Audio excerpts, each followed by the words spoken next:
Charles DeRudio, an Italian aristocrat and career officer in the U.S. Army, played a unique yet controversial role in the fateful events surrounding the Battle of the Little Bighorn. Known for his aristocratic airs and exaggerated stories, he earned the mocking nickname Count No Account from Captain Frederick Benteen, who found his demeanor boastful and pretentious. Despite this, DeRudio proved himself a competent officer, promoted to first lieutenant in December of 1875. However, his strained relationship with Lieutenant Colonel George Armstrong Custer and other senior officers made his place within the 7th Cavalry tenuous.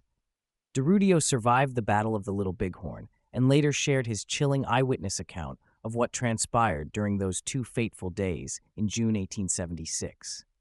His narrative sheds light on the chaos, confusion, and horror that enveloped Custer's men as they were overwhelmed by the combined forces of Lakota, Northern Cheyenne, and Arapaho warriors.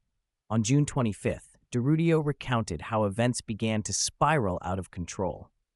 He recalled that early on the morning of June 25th, at around 10 a.m., General Custer's scouts returned to the regiment with alarming news. They had spotted an enormous Native American encampment along the banks of the Little Bighorn River, far larger than anticipated. This discovery unsettled some of the officers, including DeRudio, who sensed the gravity of the situation. Custer, however, remained confident, believing that the sheer audacity of his assault would catch the native warriors off guard. DeRudio found himself under the command of Major Marcus Reno, who was tasked with leading a direct charge into the southern portion of the village. DeRudio's account of Reno's ill-fated attack on the village paints a picture of escalating dread. As Reno's men advanced, they soon realized the strength of the native warriors defending their homes. Facing overwhelming resistance, Reno ordered his men to dismount and form a skirmish line, hoping to repel the advancing warriors. The situation quickly deteriorated, however, as the sheer number of Lakota and Cheyenne fighters began to overwhelm the soldiers. DeRudio vividly described the disarray within Reno's ranks as the soldiers desperately tried to hold their ground under a hail of arrows and bullets. Unable to maintain their position, Reno eventually ordered a retreat across the river, leading to a chaotic and deadly withdrawal. During this retreat, DeRudio found himself separated from his comrades. Along with Private Thomas O'Neill, he became stranded in a wooded area near the riverbank, cut off from the rest of the regiment. For several harrowing hours, DeRudio and O'Neill were trapped behind enemy lines, hiding among the trees while the sounds of battle raged around them. DeRudio later recalled the intense fear and uncertainty of this moment, unsure whether they would be discovered and killed or left to die alone in the wilderness. As he watched the battle unfold from his concealed vantage point, DeRudio could hear the gunfire and see smoke rising from the hills, signaling the ongoing struggle between Custer's men and the native warriors. Little did he know at the time, Custer's entire command was being annihilated a short distance away. It wasn't until the following day, on June 26th, that DeRudio and O'Neill were able to make their way back to Reno's position. By then, it had become clear that Custer's battalion had been wiped out, and the gravity of the defeat began to set in.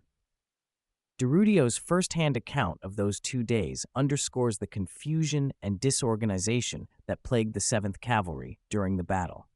He later noted that the speed and ferocity of the native resistance had caught the regiment off guard, leaving even experienced officers like Custer unprepared for the scale of the fight they faced. Despite his survival, DeRudio's account was not without controversy. Some of his comrades, particularly Captain Benteen, continued to view him with disdain, questioning the reliability of his narrative and casting doubt on his version of events. Nonetheless, DeRudio's experiences offer a rare glimpse into the chaos and carnage that unfolded during one of the most iconic and tragic battles in American history. Through his testimony, Charles DeRudio not only survived one of the bloodiest defeats in U.S. military history, but also helped preserve the memory of what transpired on those fateful days, providing future generations with a soldier's eye view of the Battle of the Little Bighorn. On the morning of June 25, 1876, our scouts returned with news that would set the course for the infamous Battle of the Little Bighorn. They had discovered a large Indian village approximately 15 miles from our position, nestled along the banks of the Little Bighorn River. According to their reports, the Native Americans appeared to be in the process of retreating, likely having spotted our advancing column. The discovery seemed to confirm General Custer's belief that our presence had been detected, but it also emboldened him, as he assumed the enemy was attempting to flee. With this intelligence in hand, Custer pushed the regiment forward another 2 or 3 miles before calling a halt to plan the attack. The decision-making that followed was both hurried and pivotal. General Custer divided the 7th Cavalry into several columns, each tasked with a specific role in what he believed would be a surprise assault. He assigned 3 companies, H, D, and K, under the command of Colonel Frederick W. Benteen, to cover the left flank. Their orders were clear and unambiguous. They were to sweep the area and clear everything in their path, ensuring that no native warriors escaped to flank or surprise the main assault force. Benteen's reputation as a cautious and meticulous officer, combined with the strength of his detachment, made him a logical choice for this crucial role.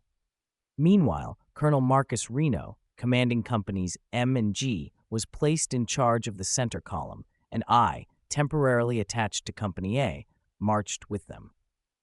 Our task was to drive directly into the heart of the village from the center, a high-risk maneuver that would theoretically pin the Indians between our unit and Custer's force attacking from the north. General Custer himself took command of the right wing, leading companies E, F, L, and C in what was intended to be a devastating flanking maneuver. Finally, Company B was left behind to guard the pack train, which carried supplies and ammunition vital to the success of the mission. As we resumed our march, Custer gave us the order to advance at a trot, intending for us to close the distance quickly and maintain the element of surprise. The goal was to reach the river, roughly 6 or 7 miles ahead, where we would ford the water and move into position for the assault. We moved with increasing urgency, aware that time was critical if we were to prevent the native forces from escaping or consolidating. It was clear from the intensity of the march that Custer believed victory was within reach. Despite the tension, many of us shared his confidence, buoyed by the belief that we were about to engage a fleeing enemy. Upon reaching the river, Reno's column forded the water without incident. Emerging on the other side, we found ourselves on a broad expanse of plains, the terrain wide open, the village now just ahead of us. As we crossed the river, the weight of the situation began to settle on us. The scattered teepees and campfires in the distance, though seemingly disorganized, hinted at the vast numbers of native warriors that lay in wait. At this point, we were ordered to form a battle line. The intention was to advance on foot and engage the village head-on, while Custer's forces, unseen to us at the time, were to strike from another direction. However, it quickly became apparent that we had underestimated the strength and numbers of the native forces. Reno's skirmish line, though well-ordered at first, soon faced a furious counterattack. The native warriors, far from fleeing, surged toward us with overwhelming force. Within minutes, the scene devolved into chaos as our line struggled to hold against the onslaught. Reno, realizing the precariousness of our situation, ordered a withdrawal into the woods by the river, hoping the trees would offer some protection. The retreat was disorderly and frantic, with many men falling under the relentless fire of Lakota and Cheyenne warriors. As we fought to escape, Custer's fate remained unknown to us. From our position, we had no way of knowing that his battalion was fighting its own desperate battle further north, where they would soon be entirely wiped out. Though Reno's men eventually managed to regroup and establish a defensive position on the bluffs, the reality of our situation was dire. Custer's belief that the enemy would retreat had proven fatally wrong, and we were left to grapple with the consequences of that miscalculation. Looking back, the hurriedness of our movements, the division of our forces, and the underestimation of the native strength all contributed to the tragic outcome. Though I survived the ordeal, the memory of crossing that river, filled with the belief that we were about to secure a swift victory, serves as a haunting reminder of how quickly the tide of battle can turn against even the most confident of armies. The plains beyond the river, once thought to hold a fleeing enemy, became the site of one of the most devastating defeats in U.S. military history. With the orders finally given, we set off at a full gallop, hot on the trail of the retreating Indians. The chase led us through a thick, swirling cloud of dust, kicked up by the hundreds of horses ahead of us. The dust was so dense, it quickly became nearly impossible to see more than a few feet in any direction. It felt as though we were riding blind, plunging deeper into uncertainty with each stride. The tension was palpable, and Colonel Reno, recognizing the futility of pursuing in such conditions, ordered the battalion to halt. Once we came to a stop, Reno wasted no time in issuing new commands. He ordered us to dismount and immediately began organizing a skirmish line. The right flank was positioned along the edge of a dry creek bed that was thick with trees and underbrush. It wasn't long before the Indians launched their counterattack. From the cover of the woods and the open plains beyond, they emerged swiftly and in great numbers, launching a fierce and sudden assault. Their war cries filled the air, a cacophony of yells and whoops that sent a chill down my spine. Despite the chaos, we responded with disciplined gunfire, engaging the attackers with everything we had. For about half an hour, the battle raged on, the sound of rifle shots blending with the cries of the warriors and the frantic shouts of officers trying to maintain order. The fight was intense, with neither side willing to give ground. Amidst the fury of battle, we made an unexpected discovery. Just across the creek, in what appeared to be a park-like clearing, we spotted a small number of lodges. These teepees, nestled in the clearing, seemed to be abandoned. Reno, seeing an opportunity to push forward and gain some ground, gave the order for our entire line to cross the creek. We advanced cautiously, unsure of what might await us on the other side. As we approached the lodges, the silence was eerie. There was no sign of movement, no indication of life. For a brief moment, it seemed as though we might have caught the enemy off guard. However, that moment of calm was fleeting. No sooner had we crossed the creek than we were met by a force of around 200 warriors who seemed to appear out of nowhere. They came at us with terrifying speed, their cries of war echoing through the clearing as they charged. The sight of these warriors, painted and prepared for battle, yelping and yelling as they bore down on us, sent a jolt of fear through the ranks. Their numbers were overwhelming, and their attack was relentless. Caught off guard, we scrambled to reform our line, but the ferocity of their assault threw everything into disarray. Our initial position, which had seemed advantageous when we first crossed the creek, quickly turned into a trap. The wooded creek bed behind us became a barrier to any quick retreat, and the open space of the clearing offered little in the way of cover. The Indians, fully aware of this, pressed their advantage. Arrows and bullets rained down on us as they closed in. In the midst of the chaos, I could see men desperately trying to hold their ground, some firing into the oncoming horde, while others frantically reloaded or looked for better cover. The sound of gunfire was deafening, but it was clear that we were losing ground.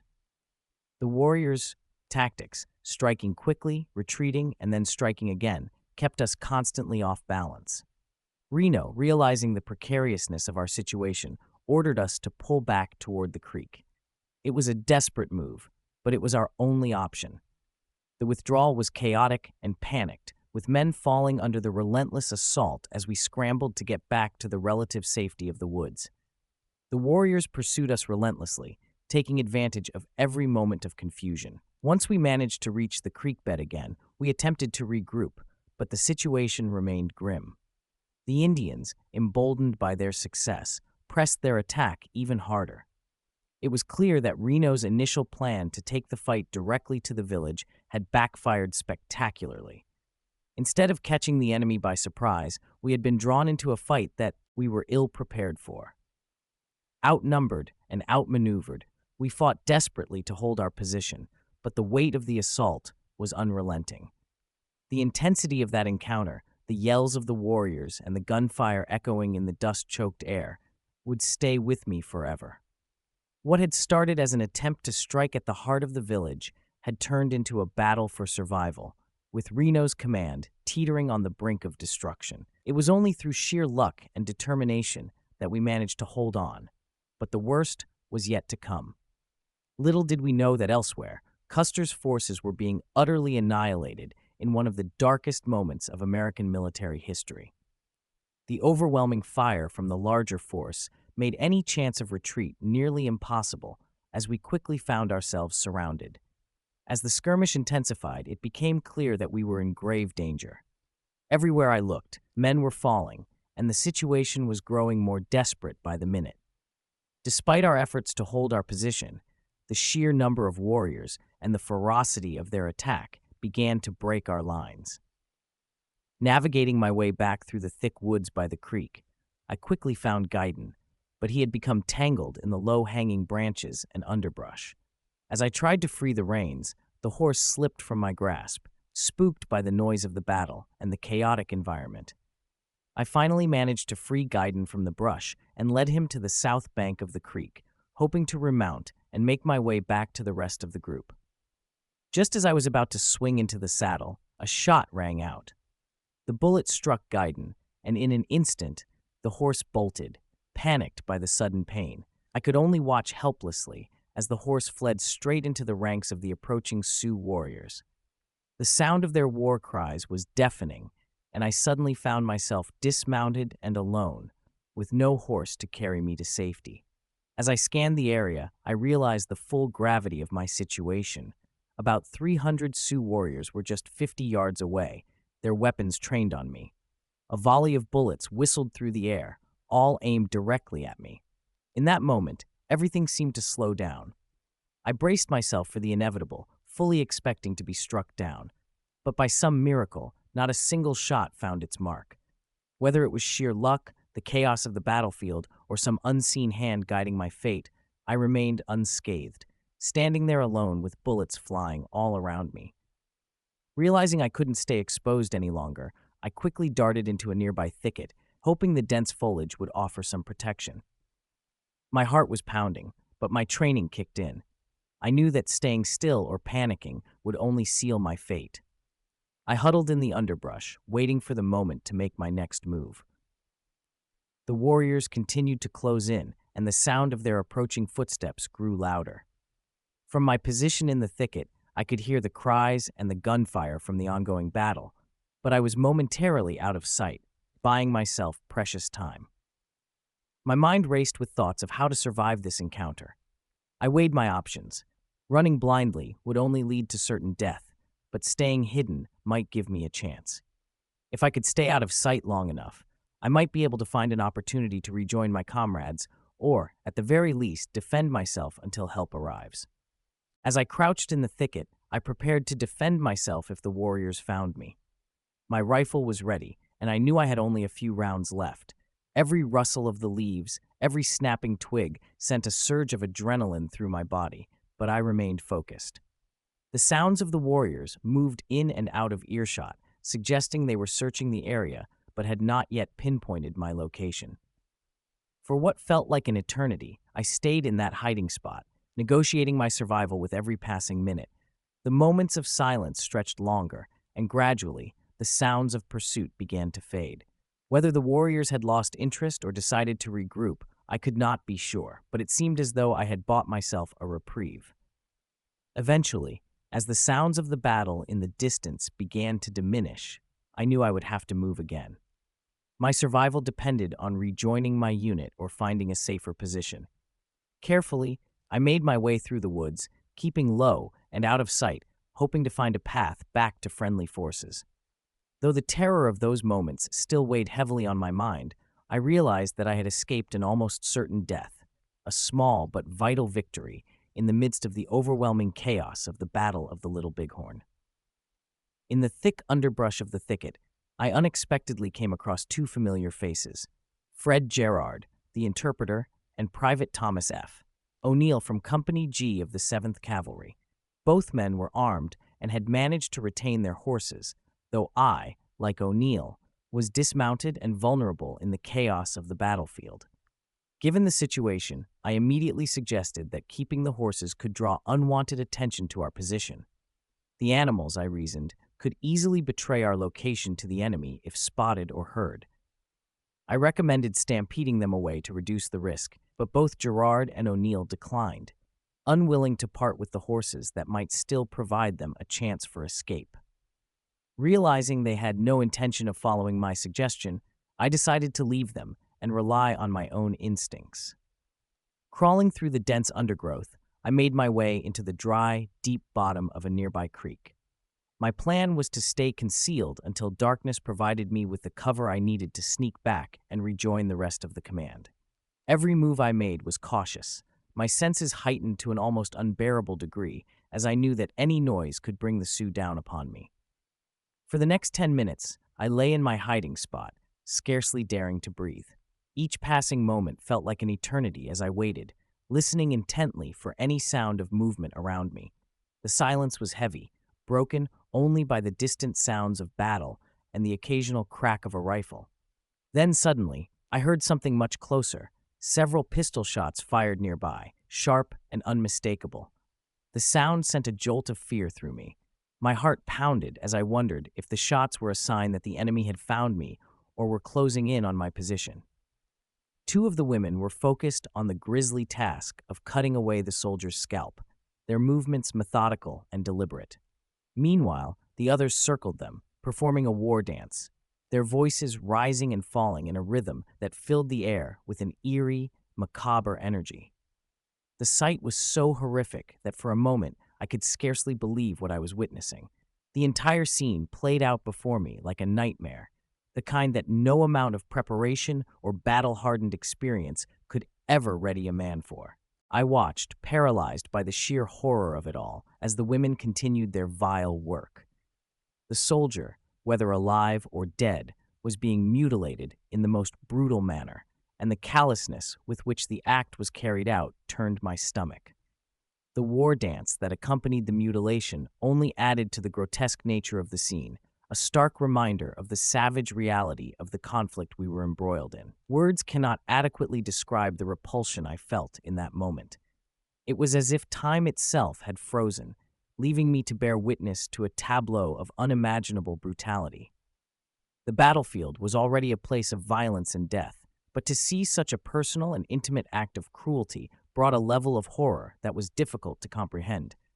I had been prepared to face death in battle, but not this.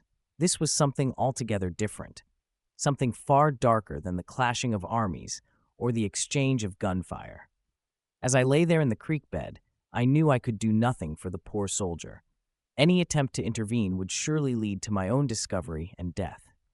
So, I stayed hidden, trying to suppress the revulsion that threatened to overwhelm me. Eventually, the gruesome spectacle came to an end. The women, having completed their ghastly ritual, moved away from the body, their voices fading into the distance as they rejoined their people. I remained motionless for what felt like hours, unwilling to risk any movement until I was certain they were gone. Only when the quiet of the woods had fully settled over me did I dare to shift my position, my mind still reeling from what I had witnessed. In that moment, I understood the full depth of the peril we faced. This was not a battle where prisoners would be taken, nor was it a fight where any quarter would be given. The cruelty I had witnessed was a stark reminder that the stakes were life and death in the most brutal sense. Though I had escaped discovery this time, I knew that survival would be a matter of sheer luck and determination as the battle raged on around me. The horror of what I had just witnessed was still fresh in my mind, but survival demanded that I stay focused. As I grappled with my thoughts and the danger that still loomed all around me, I became aware of a faint crackling noise nearby. At first, I wasn't sure what it was, but as I listened closer, I realized the sound came from burning wood. The Indians, it seemed, had set fire to the dry brush. Knowing I couldn't remain where I was, I had no choice but to abandon my position. Crawling cautiously through the underbrush, I retraced the same route I had used earlier, hoping to escape before the fire engulfed the area. Every movement was slow and deliberate, as I couldn't afford to draw attention to myself or make any noise that might give away my presence. As I neared the bank of the creek and prepared to climb out, I suddenly heard a voice calling out in the distance. To my relief, I soon came upon the entire party I had left not long ago, now concealed in a lower section of the creek bottom.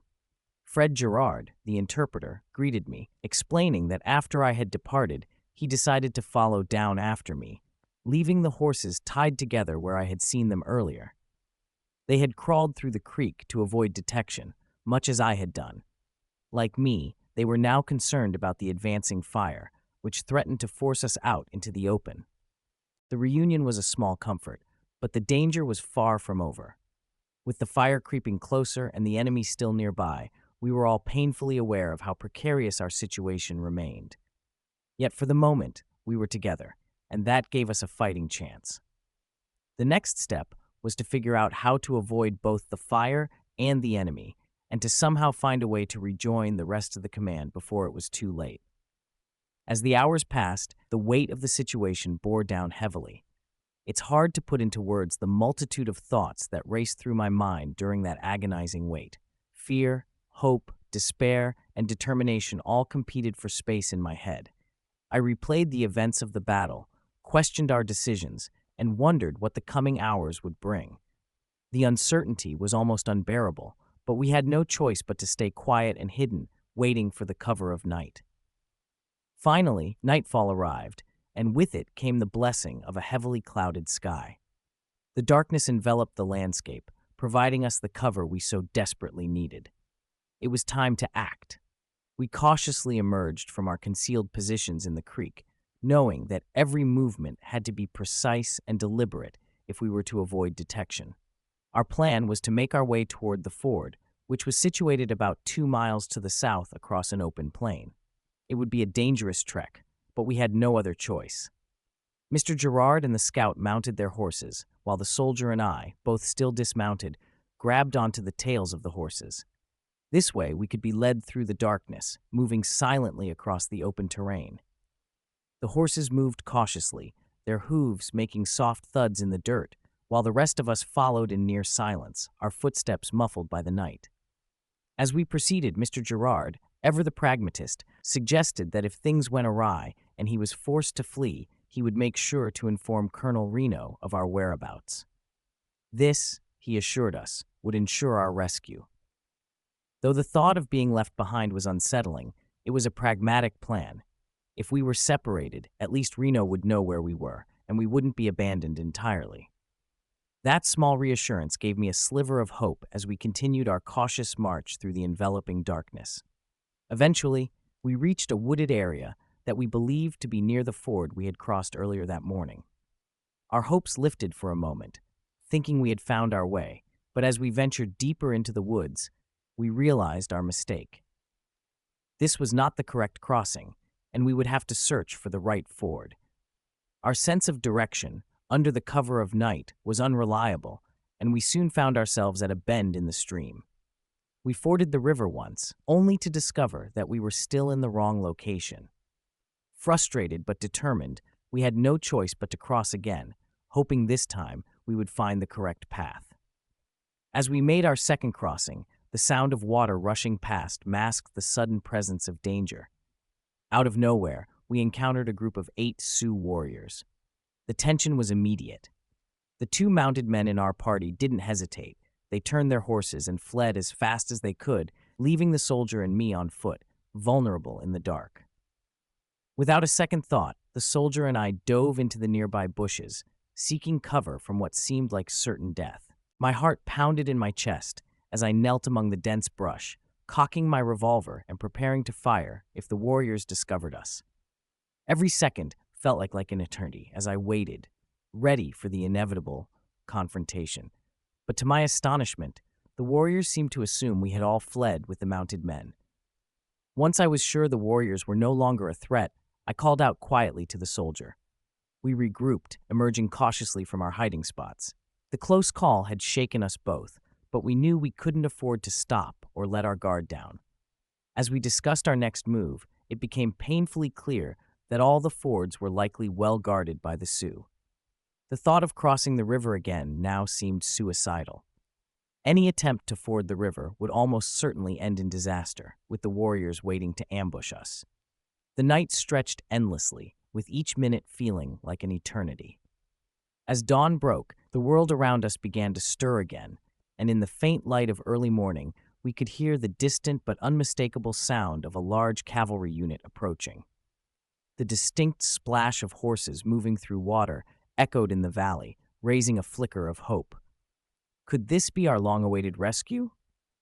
Carefully, I crept toward the riverbank to get a better look, my heart pounding with a mixture of anticipation and dread. As I scanned the scene, my eyes locked onto a figure that made my heart leap. A man in a buckskin jacket, pants, and top boots, topped with a white hat, caught my attention. I was certain it was Captain Tom Custer. His familiar attire and stature convinced me that these cavalrymen had to be from our command. The relief was overwhelming, and without thinking twice, I stepped confidently onto the riverbank, calling out to him. "Tom, don't leave us here," I shouted, my voice full of urgency. The distance was only a few yards, and I fully expected the men to turn and recognize me.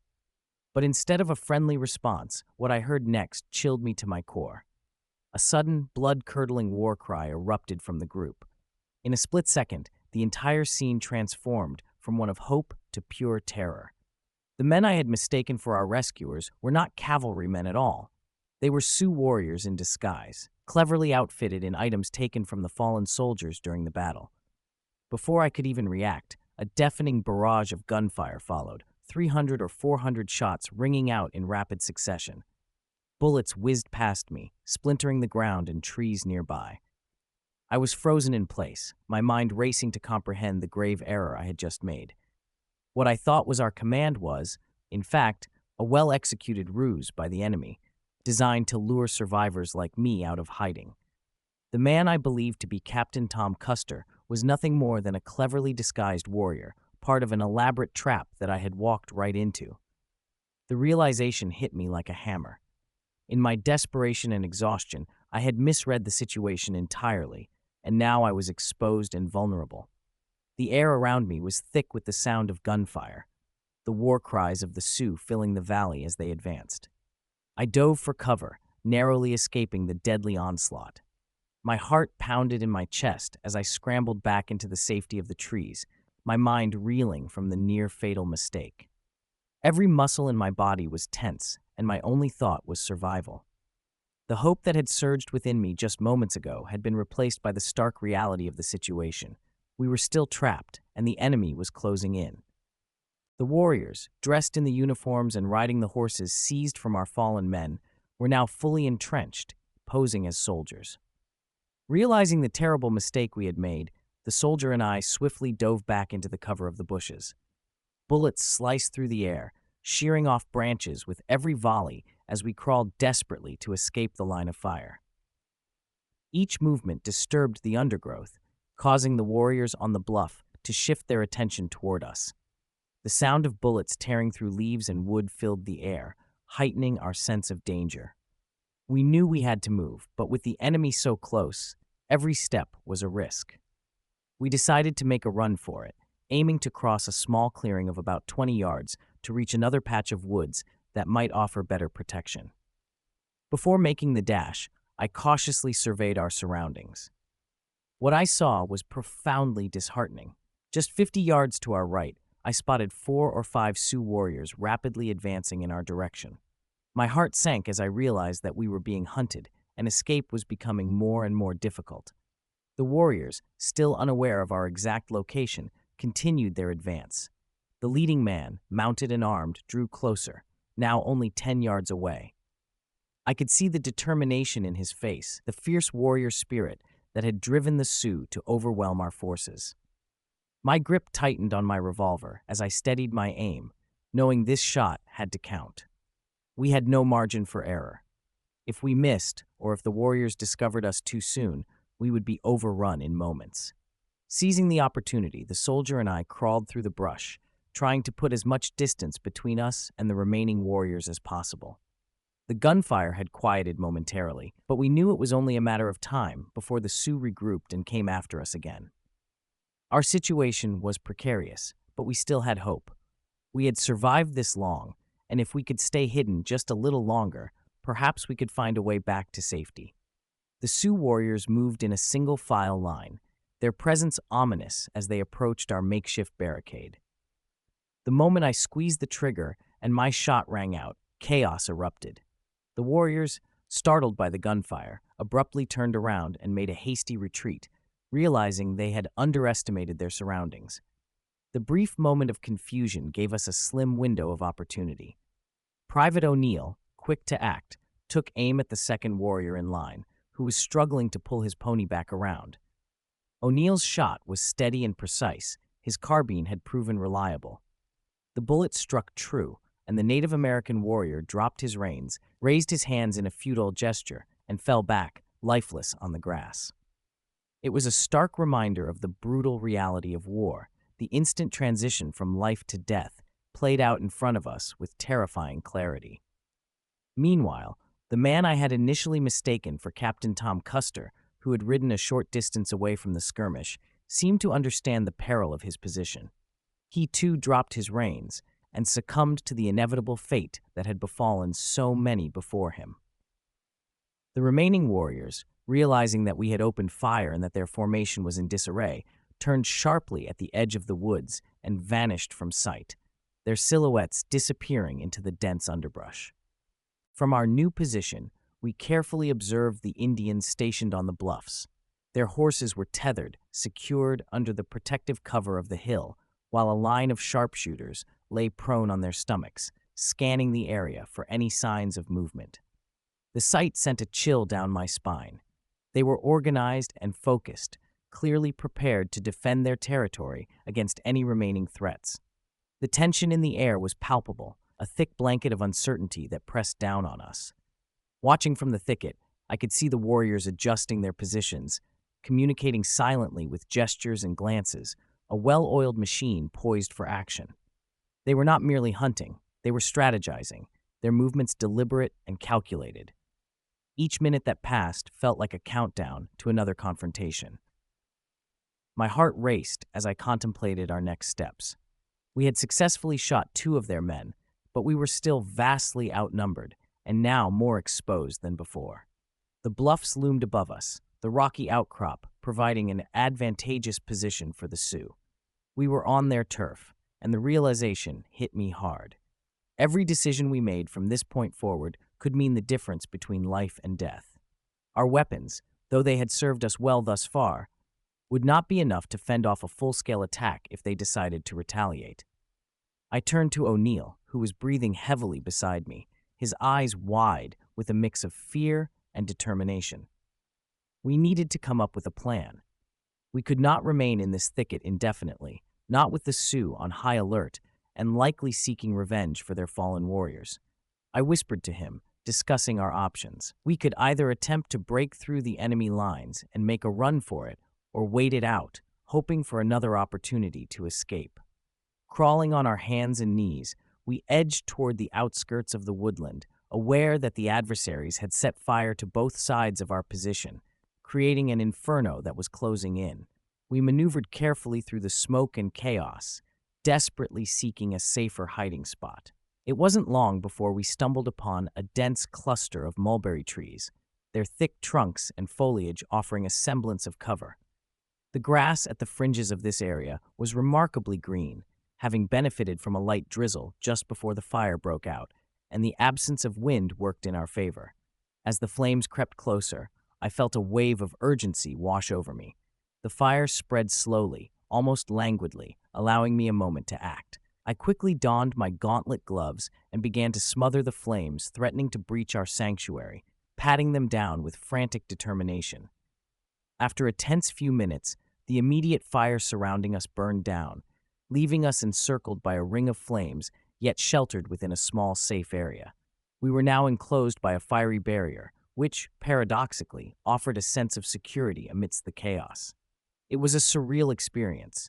We could see everything happening around us, the flickering flames, the shadows of warriors moving in the distance, yet we remained unseen, hidden from the world by the very fire that threatened our lives.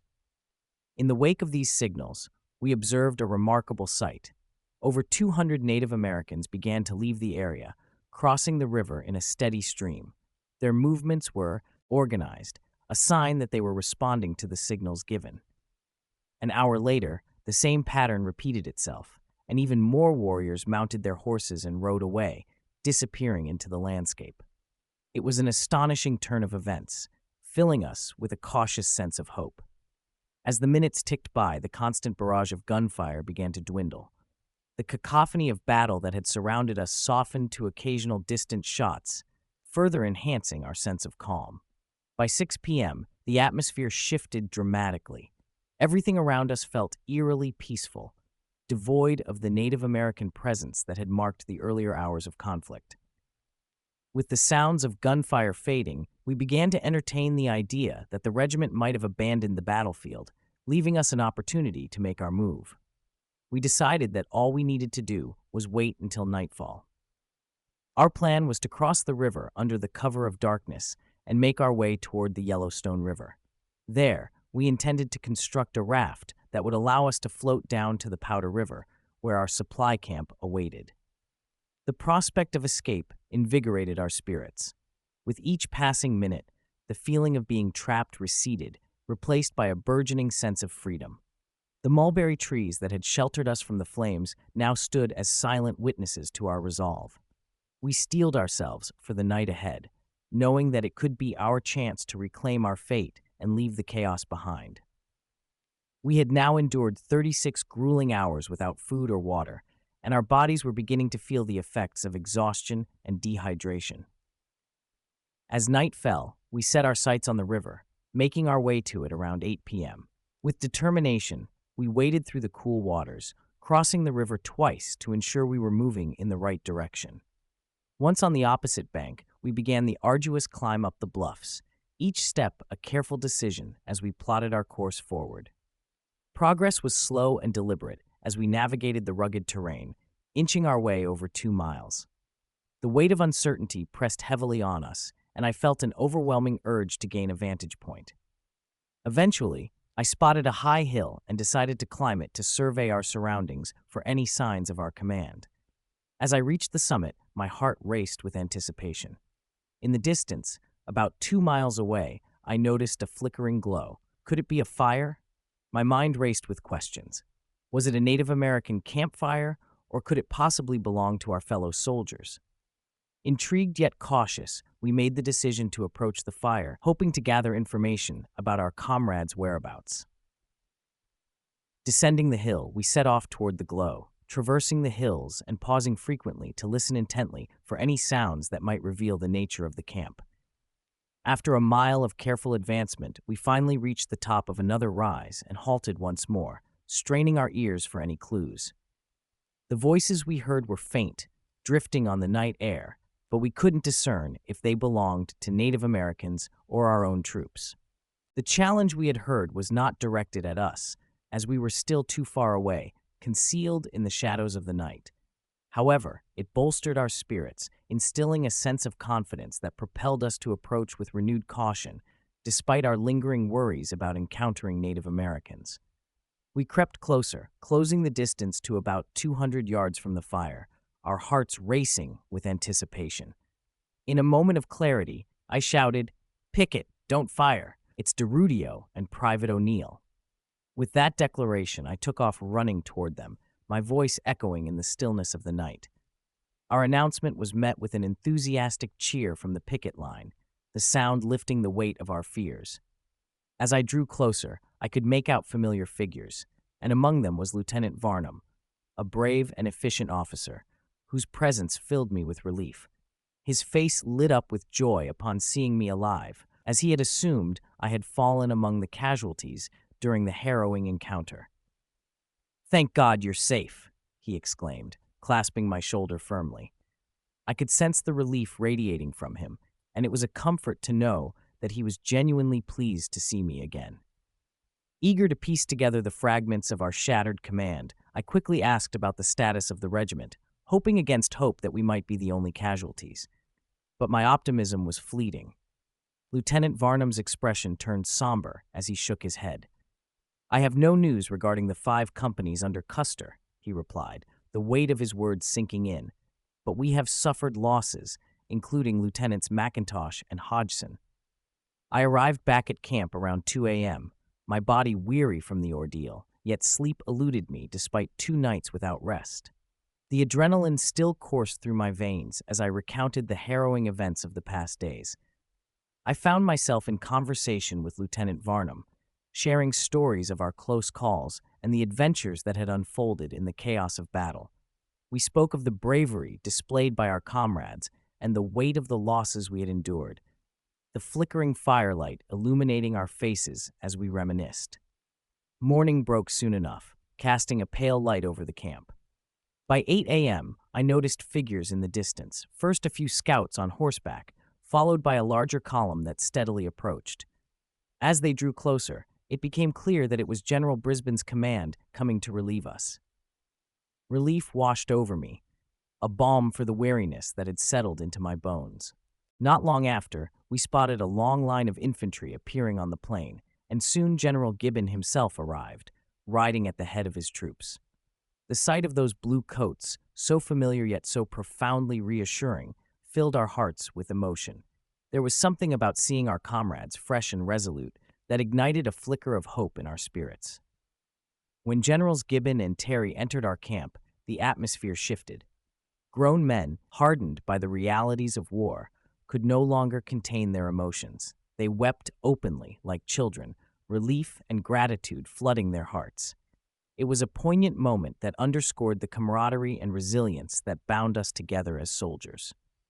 Amidst this emotional reunion, I felt compelled to acknowledge the loyalty and bravery of Private O'Neill. He had followed my orders without hesitation and stood by me throughout the ordeal, a steadfast companion in our shared struggles. I could not help but reflect on the bond we had formed, one forged in the fires of adversity. O'Neill's courage and commitment during those dangerous times would remain etched in my memory. I knew that his actions had not gone unnoticed. He had earned the respect of not only me, but also of our company commander and our fellow soldiers. I vowed to ensure that his invaluable service would always be recognized and remembered. In that moment of camaraderie, as we gathered around the fire with our fellow soldiers, I felt a renewed sense of purpose. We had faced the abyss together and emerged, battered but unbroken. As we prepared to regroup and strategize for what lay ahead, I knew that we would carry the memory of those we had lost and honor their sacrifice through our continued resolve. Together, we would face whatever challenges awaited us, united in our commitment to one another and to the mission that lay ahead.